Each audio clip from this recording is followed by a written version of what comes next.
করেছে আকাঙ্ক্ষাকে। তো আকাঙ্ক্ষার এক্সপ্রেশন আমার দারুণ লেগেছে। আর ওকে দেখেই মানে মাকে মা নামে বুঝতে পারছি না এখন। দারুণ, সবাই খুব নতুন মুখ আমরা দেখতে পাচ্ছি, সবাই খুব ভালো। এই ট্রেলারটা দেখে বোঝা যাচ্ছে যে এই ছবিটার মধ্যে একটা প্রাণ আছে। আর এটাই বলবো যে ছোট একটি বাচ্চা মেয়ের তার জীবনের লড়াইকে নিয়ে এই গল্প।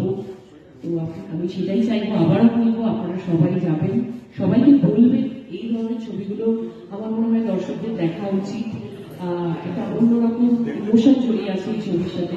আমি সেটাই বলবো যে বাইরে গিয়ে যেন সবাইকে বলেন এই ছবি দেখে। 11 জুলাই রিলিজ হচ্ছে দাঁতের লড়াই।